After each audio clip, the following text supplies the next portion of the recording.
Sari-sari nga tinapay dito.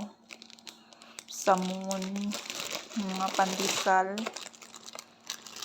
Ma-expire lang to, hindi mauubos-ubos. Sayang kung sa Pilipinas to, sa mga kapatid ko kasi sa mga pamangkin, ubos na to. Dito, wala naman masyadong kumakain ako. Hindi naman ako masyadong kumakain ng tinapay. Minsan lang ako kumakain ng tinapay. Ito. Klaseng bread. Iba-iba. Yun. May dyan pa dyan. Yun. Ito. Ang ganda dito. Alam nyo ba kung bakit? Yung sa McDo to. Nga tinapay. Lagi pag mag-order ng nuggets nga 7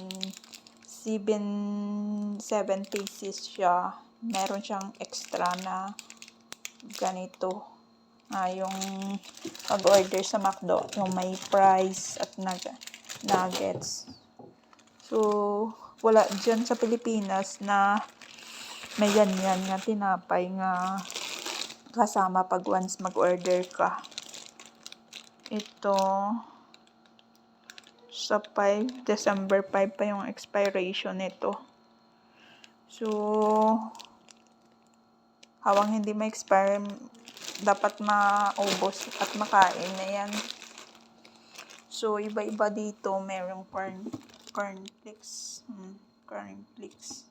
Yan, favorite kinakain. Favorite ko yan. Nilalagyan ng gatas. Ito.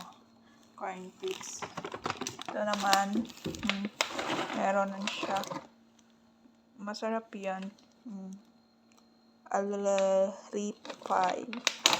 Fa. So, date of expiration, matagal pa naman. December 26. So, alam niyo ba, meron dito na, yung, kita nyo sa TikTok, lasa, natikman nyo rin ito. Ito na lang nga natira yung gulay siya nga gulay, mix nga gulay. Iba-iba yung lasa. So, dito, may mais din. May mais. Tapos, ito. Masarap to sa sa cheese na may lalagyan sa cheese. Masarap yan. Ang daming seeds. Yun, seeds. Nilalagay yan sa pag once magkape. Ito, masarap. Ito, kinakain ko to. Sarap. At to, seeds, nilalagay din pag once magtimpla nga ako. Ginapakuluan na inom. At saka yan, parang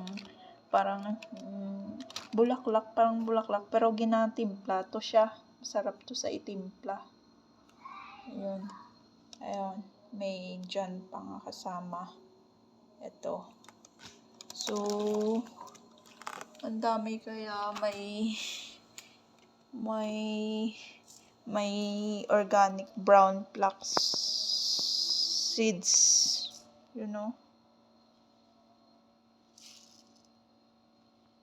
Parang linga sa Pilipinas.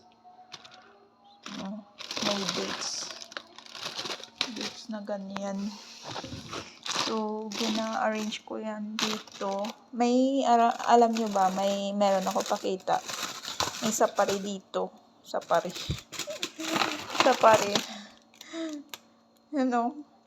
Minsan lang kinakain ko yan.